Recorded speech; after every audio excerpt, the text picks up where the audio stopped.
Welcome to the Women Living Well After 50 podcast. I'm Sulon Carrick and I'm passionate about inspiring, motivating, supporting and informing women over 50 to embrace this exciting time of life. Health and wellness in mind, body and spirit are the foundations for living well, but there is so much more to a life well lived. Each week, through conversations with my guests, I'll be presenting topics that will help us all to live well and enjoy life. So join me as we discover new ways to become women living well after 50. Are you ready to start living? What are you waiting for? Let's get started. Are you retired? Are you planning to retire? Are you living your life on your terms or through others' expectations? That's what we're talking about today in today's episode of Conversations with Women Living Well After 50. I'm delighted to discuss the topic of overcoming expectations and stereotypes in retirement with my next guest, Maria Paterakis, the future-proofing counsellor and mentor. Maria has a background in psychology and with over 25 years' experience has been dedicated to supporting people and communities to connect with their potential, realise their resilience, and live with confidence and purpose. In her counselling and mentoring business, Maria has created a system for future-proofing for life. She has seen firsthand knowing how your purpose can change the trajectory of your life. With her own purpose in mind, she started a second business with her sister to utilise their marketing and psychology skills. She believes that potential never ends, only the way we view our potential. A mother of two small children, Maria has carved out a career for herself to suit her family as well as her husband's mind and career. She understands how caring for others and living your dreams and desires can sometimes become at odds with each other. Her parents are her greatest inspiration, with her dad living a life of purpose and her mother a life of obligation. Her career in psychology, politics and government policy, as well as research and client work, have led her to where she is today, the future-proofing counsellor and mentor, helping you reimagine life, longevity through resilience and purpose. So let's go and join the conversation. Welcome, Maria. It's lovely to have you back with me on Conversations with Women Living Well After 50. I'm excited to be here again. It's a new year. Yay! And hopefully a better year for everyone. I think everyone wants to forget about 2020. I think 2020 was a year of a reflection, a year of personal growth, a year of so much happened in 2020 that I think that, yes, it was hard at times, but I moved state in 2020. I went from living on the Gold Coast to a little rural town in New South Wales of 2,100. So, yeah, there's different kinds of casualties from COVID. Yes. Reality. Yeah, but I think that it's certainly, there's a lot of people that are still, unfortunately, being affected by COVID and restrictions. Absolutely. But the resilience of everyone, the way everyone has embraced new technology or become more creative in the way they're living their lives. And I'm sure many people are getting over living in lockdown by now, but especially in Victoria. Yes, and my overseas. Heart goes out to you. And overseas, I've got friends Absolutely. over in Canada, and it's not good for them either. So hopefully 2021 will be better, and I just think it's wonderful how the human spirit can be resilient and get through these hard times and supporting each other. Yeah, and I've got family in Athens in lockdown at the moment too. So it's very widespread, but they are finding ways to do business in a completely different way. And I think that that's really exciting. Yeah, which leads me to our topic of today. We're going to actually be talking about retirement. I put in the Facebook group that I have, Women Living Well After 50, I just asked people the question, on their thoughts about retirement. What was important to them? Did they plan? What did they want to know going into retirement? And you and I have had a couple of conversations about it, and I really wanted to chat to you because you've got some thoughts on approaching retirement, what we should be thinking about, and what we should probably be, the limiting beliefs that we should be overcoming. Yeah, and I used to host Retiring with Joy TV, and my question is, why do you want to retire? I think that before we can really start looking at the planning, I think we need to look at retirement itself and really understand how it boxes us in, because there's so many stereotypes. For a very long time, we kind of had this life structure of we're born, we play, we learn, we earn, and then we rest and then we die. For women, I agree, it looks a bit different. I mean, it looks like a bit at learning time, and then we earn while we look after people, and then we rest while we look after people, and then we die. So there's that other layer that goes on for women where we can often lose a sense of who we are, and we can fall into stereotypes even more. Very interestingly, and I know that this is a female audience, but for men, a white male in Australia and in most other countries in the Western world experiences not a lot of discrimination until they hit 50. And aging is the only time that they experience a growing level of discrimination. So aging is so wrapped up into this retirement model, and it gives you an expiration date. Yes. So it says at 65, you will no longer need to work, you shouldn't work, and you have nothing left to contribute to the workforce. You now need to stop. I just want to say Ida Buttrose never got that message. No, that's right. And thank goodness for that. Thank goodness. Yeah, but you know, you're talking about stereotypes, and also the expectations that people place on you when you are coming up to retirement or you are retired.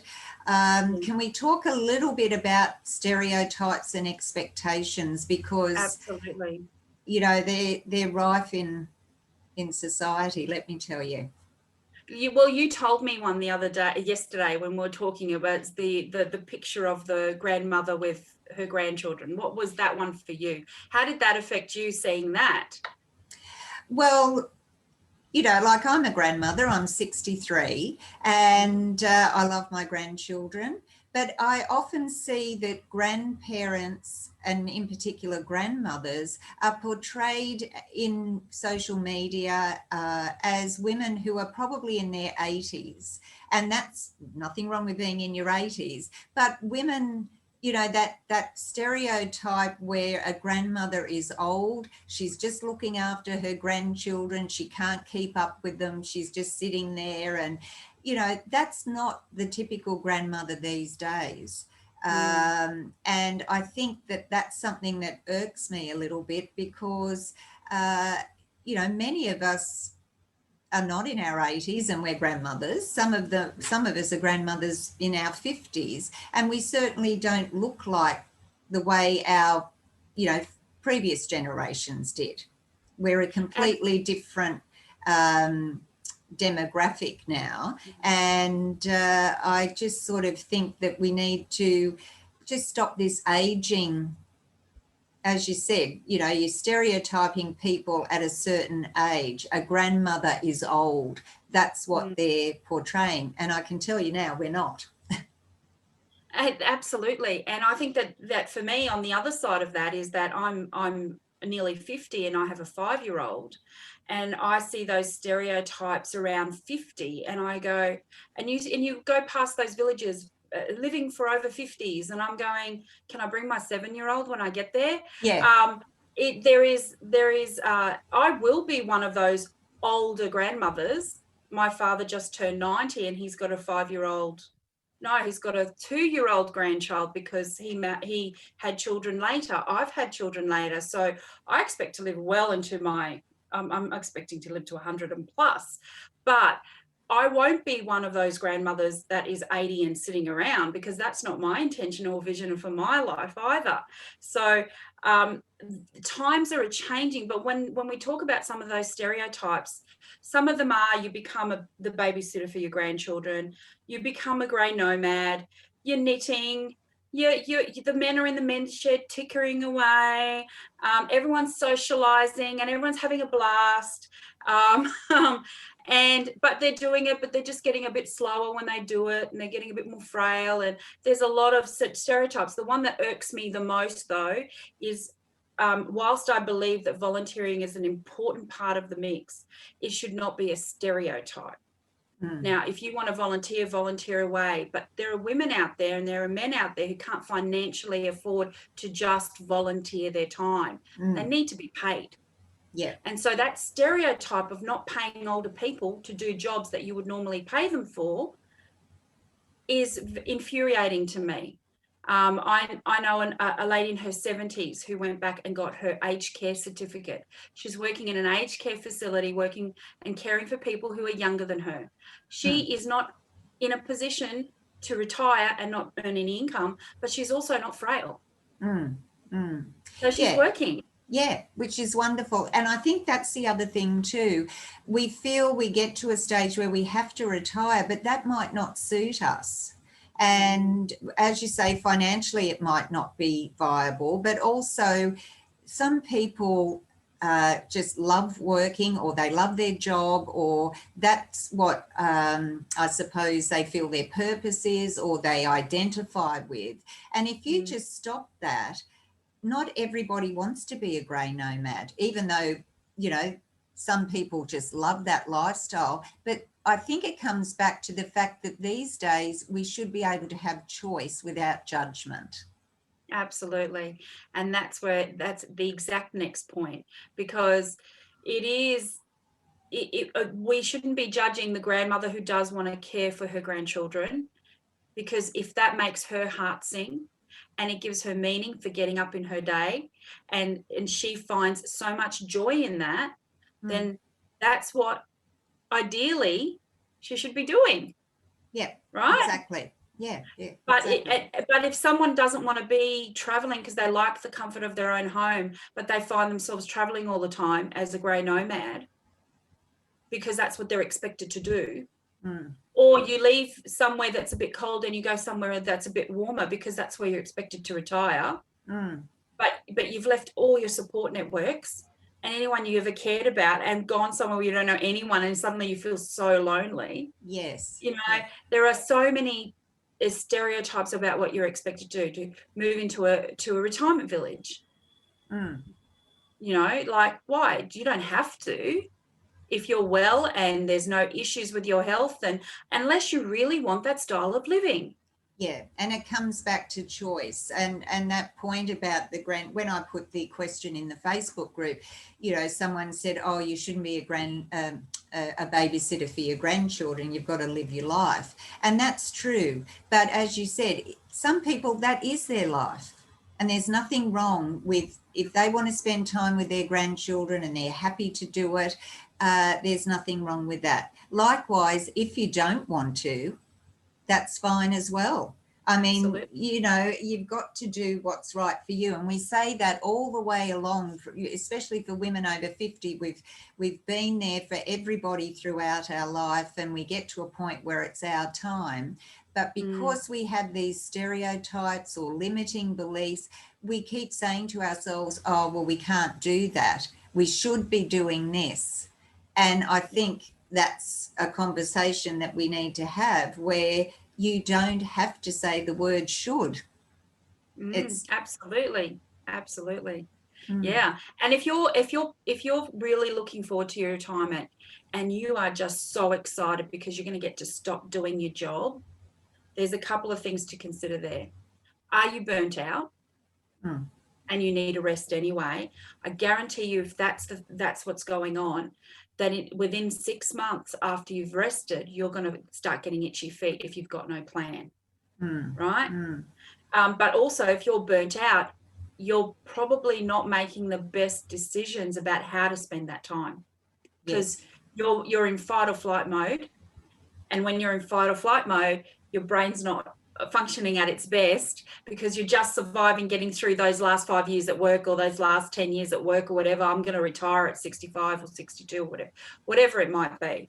So you've lost your sense of purpose there anyway. You're not doing it, right? If you're looking forward to retirement because you've got a big plan and you've already worked it out, well, that's great, fantastic. Chances are, and I don't know if you are, but if you are someone who has spent your life doing for others, who spent your life in obligation, have spent your life going, if I asked you now, who are you? You have really no sense of understanding of who you are, because you've always lived for others and not yourself. And it's not selfish to know who you are and to have self-worth. It's not selfish at all. But a lot of the women who watch your show are here because they know that.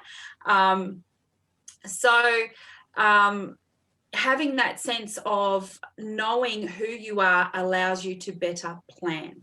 Yes. Having that understanding of what your purpose is helps you to better plan. So when your financial advisor says to you, so you say to your financial advisor, how much money do I need to retire?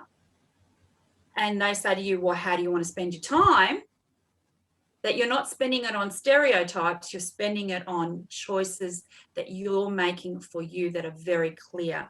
And it might involve mixing in some work, working part-time, making arrangements with your boss to cut down hours instead, and then job share with someone. There are opportunities and possibilities, but unless you explore them, you don't know what options are out there for you.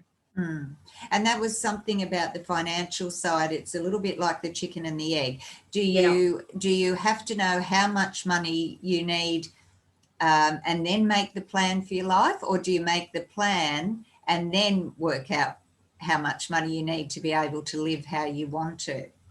And in consultation, I worked closely with a financial advisor when I was in the Gold Coast, and she said people often need less money than they think when they know what they want to do. It takes so much pressure off. Of course, you're going to have a bit of buffer. Things change. You're allowed to change your mind about things all the way in your life. That doesn't hinder us. You don't make a plan and stick to it forever. If you don't like it, you change it. But you have a better idea of where you're heading. I wanted to just really tinker with a few words, if I could, if it's okay with you. Sure. Yeah. So I did a bit of looking up what purpose means, so we can get a clear in our heads, right? So as a verb, purposed or purposing is to set an aim, intention, a goal for oneself, and design, intend and design, right? But life purpose is a bit different. It is about having a reason, a motivating reason to get up in the morning that is bigger than yourself. It shapes your goals, it shapes your decision making, it creates direction and meaning in your life, and it is greater than you, right? It starts with you, but it's bigger than you. And interestingly, this is the next part, because we're about people thriving in life, right? Yes. So thriving in retirement, absolutely. The difference between joy and happiness. Have you got a definition in your head when you think about it? I think perhaps happiness is, well, they're both actually in the moment for me. Certain things bring me joy. I think that then that leads to happiness, perhaps. People are always saying, I want to be happy, but they're not sure how to be that way. Whereas if they start living in the moment, finding joy in those small things in life, they build up to happiness. That's my thoughts anyway. Very good, very good. So yes, joy is enduring. It lasts. It's internal. It comes from the inside, and it comes from it's beyond circumstances. It's driven by our internal knowing of self and purpose. And it's so Yeah. So you're very clear and know who you are, and you know what your purpose is. So that joy is always living inside of you. And happiness comes from that. It's actually external. It can be created by circumstances, people, situations, and it can also be an outcome of joy. Right? So Yes. people are striving for the wrong thing when they're going for happiness first. It's actually joy first, leading to happiness, right? So as part of my future proofing program that I do, purpose is how we sustain our resilience, and it's the foundation of how we create a life of longevity that has meaning and that continues beyond and into any phase of our lives. And it might change how it looks depending on your age and your life cycle. I mean, my purpose right now is different to what it's going to be when my children are not at home. So I'm not limiting myself from expressing it, but it expresses beyond your work. It expresses with your family, and it expresses with your friends, and it expresses when you meet a stranger. Purpose can be in anything, absolutely anything. So I've given these examples before, but sometimes people think that purpose is so big, but it's actually quite simple. And it's just a little seed that kind of like grows the rest of your life in reality, or a little light that expands. So it could be that you love to tell a story. It could be that you like to see someone have an aha moment. It could be that I heard someone say that they discovered their purpose, and it was that they liked to make people go, wow. Yeah. Right? So if you know that tiny little thing about yourself, it then gets expressed throughout your life, and that's you living your purpose. And I think that being self-aware is a key to that, as you said, knowing that little thing about yourself. So it's a matter of making time to actually devote to learning who you are as a person. And not Absolutely. many people do that. They're caught up in life, and they don't take that time to actually look at your core values, look at who you are, what you enjoy doing, who are, what gives you energy in your life and what depletes it. It's doing those little exercises which perhaps many of us know about, but we don't make the time to do it. And really, that's so important. But absolutely, I wanted to ask you about your thoughts. So what if you've already retired and you decide, oh, I think I might have made a mistake. I'm not really enjoying my life. This is not how I wanted it to be or how I thought it would be. What do you say to people who come to you, and how do you future-proof that? Well, we start in all those things that you just talked about. We go to core values. We look at what I call conditional dreaming. Those stereotypes that we talked about are conditional dreaming They stop you going beyond your comfort zone, or there's fear created, so you think you can't do something else. Or you might feel like you're too embarrassed to tell people you made a big mistake, and so you continue to you be polite about it, but in fact you're actually miserable inside, and you just put on that smile and look after your grandkids and wish you could go back to work in some way. Right? So we deal with all of those issues that come up that create that conditional dreaming and stop you from dreaming and doing something different. And then we go to that purpose. We find that purpose, that light, that little seed or light within you that you can then translate into the rest of your life and create longevity. They discovered there was a longitudinal study. It was done on men because they were the times. It was after World War II. And they discovered that the men who did the best in their later years had meaningful connections, and also they had a sense of purpose, right? So the original birth to die cycle that we're expected to live on and live by, well, your life stopped at 65. So you retired at 65 and then you died. That was the norm when retirement started.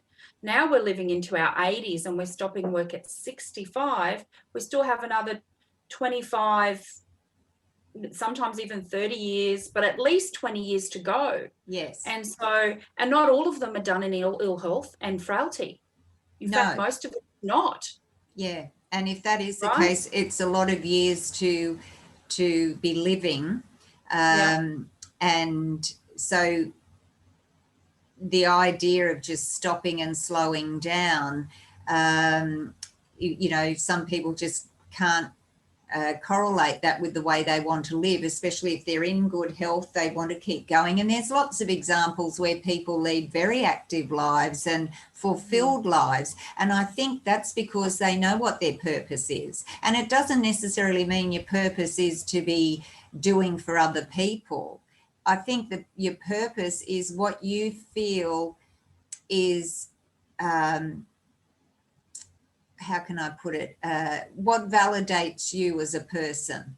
Absolutely. It might be gardening, it might be animals, it might be children, it might be it might be the environment, it might be a cause, it might be all sorts of things. But the thing is, we also, and I mean, let's be honest, not all of us are leaders. No.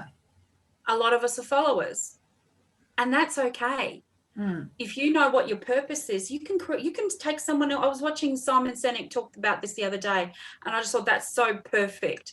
If you're a follower and you know what your purpose is, you can take someone else's vision and make it yours. It's as long as it sparks for you. Yeah. And I think you're right. You know, there's people and there's women I know who are very happy being living an unstructured life. It suits them. They like to be able to get up when they want to in the mornings and not really plan the day. They're quite happy being unbusy, and that's fine. That's working for them. So if they want to get up every morning and that's what brings them joy and that's the way they want to live their life, that's great. At the other end of the spectrum, you've got people who need to have something more than that in their lives. And I don't think there's anything wrong with that. I think, again, it comes back to everybody feeling comfortable with who they are, what they need, and living their life in an authentic way. And I think authenticity comes into it, doesn't it? Authenticity and sovereignty. They are both huge. I was coming to that because you said that was your word of the year. So I wanted to talk about that. This is my word of the year, and sovereignty. And sovereignty is about self-ownership. It's about self-responsibility and knowing that you are the common denominator in your life. So you're the only one who can change any situation you are in. Exactly. And it is being unapologetic for who you are. And it doesn't mean that you're an island. The challenge with sovereignty is that then you must respect someone else's sovereignty. If you want your ownership for your life, you have to respect that the other person next to you needs to have their sovereignty for theirs. Now, it's not always easy to live your life that way, though, is it? No, it's not. But if you do it from a place of kind curiosity and compassion for yourself and others, it can be done. Yeah. And always remember, doing something for someone else that hurts you so that you don't hurt them is not helpful regardless. No, exactly. So I love that word, sovereignty. My word of the year is self. And for me, it's all about living my life and looking at everything that I do and decisions that I make. How is that going to affect me? How is that going to affect my happiness? And, you know, there's sometimes you have to make tough decisions. There might be people in your life who are dragging you down. They're not being supportive. And you really have to break those ties because they are not doing you any good. And I think that what I said before about having the courage to live your life the way you want to, that can be really difficult. So you've got to try and, I suppose, surround yourself with people who are going to support you and to help build you up and understand where you're coming from. And in my experience, once you go there, those people who don't align with you and who you've become and who you want to be and who you really are, they tend to just disappear as well. So they things happen so that they're not part of your life anymore, or that your contact with them is reduced in a way that is doable for you. Because let's face it, some of those people are family and we love them. We just don't always need to be in their presence because of the difference in how we look at life compared to how they look at life. And it's okay. We can still love them and accept and respect their sovereignty and their choices and who they are as a person, and we can then also in that process respect ourselves, which is so important. So important. If you think about your legacy, I mean, purpose has got so much to do with legacy in life too. And you look back, one of the exercises, and if you're heading towards 80 and you're watching this, well done, amazing, fantastic, kudos to you. If you're nearly 80, go 20 more years and make it 100. That's what I say. My dad just turned 90, so I said, Dad, you've gotten here now, so you've got 10 more to go, right? So the interesting thing about all that is that I get them to envision themselves at 80 based on the purpose that we identify, based on their values and the things that spark their life, their strengths and the things that they love to do. I get them to think about their family, their loved ones, how they want to see themselves at 80. Where will they be living? Will they be living independently? Will they be in living in a community? Where will they be? Who are they living with? How are they interacting with the world around them? Are they still working? Are they not still working? All those things. Have they received any amazing accolades for their legacy? Like it might be that someone might have chosen, and let me tell you that you don't have to be Oprah, right? But have you really don't, but do your grandkids seek you out because of your wisdom? Do you get called on in your community to come present at something because you really have something to share that people are really in awe of, that you've created in your life? Those kinds of things. So if you can't vision yourself at 80 and how the kind of life you've led until then it's very hard to get there in a thriving way. You can get there. I'm not saying you don't. You can retire and just retire for retirement's sake. But the question then is the quality of life. Exactly. That you choose to have. Yeah. So just in summing up, can you just give us your I want to break it into two parts. Someone who's looking towards retirement, what would be your, say, top 3 tips for them? And then what if you're already retired, but you're feeling restless, you're not settled, you're not finding that spark? What sparks you? What would be your advice there? I would give the same advice to both. Yeah. I would just say purpose, purpose, purpose. And and yes, there are steps after that, but if you've and go inwards and find yourself and find your purpose. And find those things that spark your life, and on that foundation build your life from there. Well, that sounds like a good way to move forward in our conversation and life. Find what sparks you and what brings joy, and then build on that. And we're sort of trying to I'm not trying to say that life is always rainbows and unicorns, because you never know what's going to happen in life, and it's not always perfect.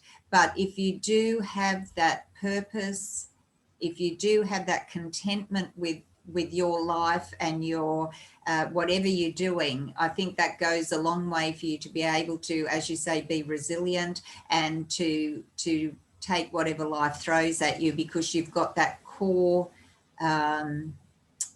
peace, I suppose. You know, you can be really busy but be calm and peaceful inside, or you can be someone who's not so busy and be calm and peaceful inside, because it all comes back to how you feel about yourself and your life.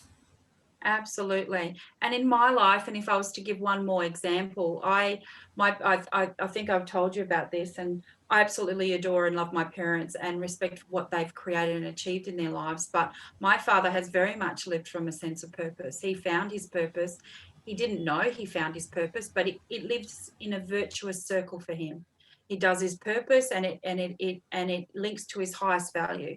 His purpose is he loves to build things from scratch.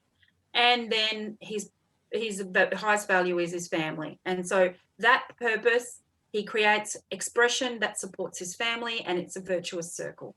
My mother's never had that opportunity, and it's the generation, it's the culture, it's a whole range of reasons why it's happened.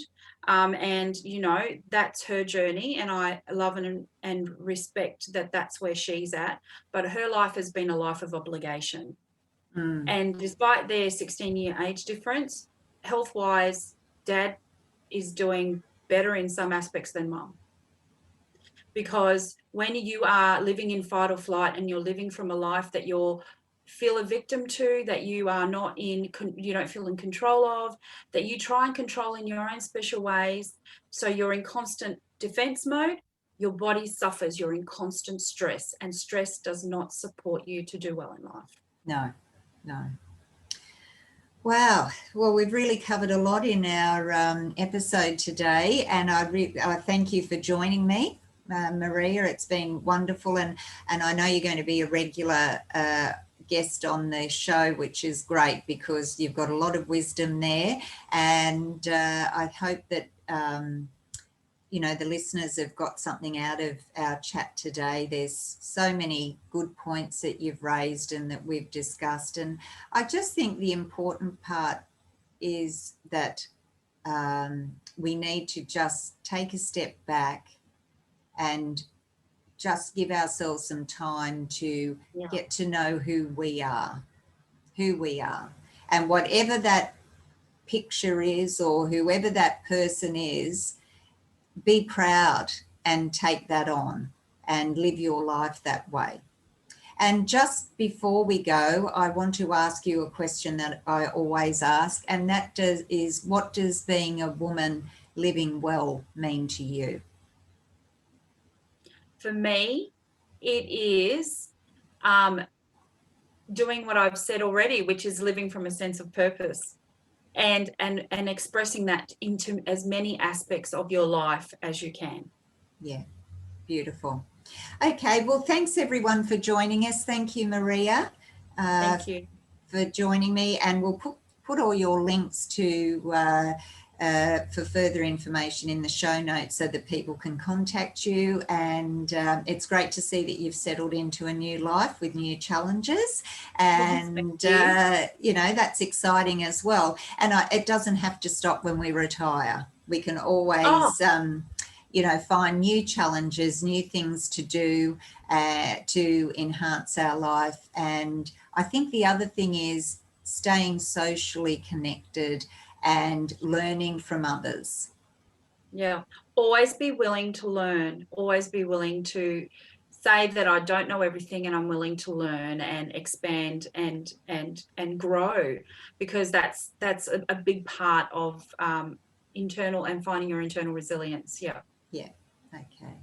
Well, thanks again, everyone, for joining us. I hope you've enjoyed this episode of Conversations with Women Living Well After 50. If you have, I'd love you to leave me a comment or a like, and make sure you share the podcast or the video with friends who you think might benefit from our topic today.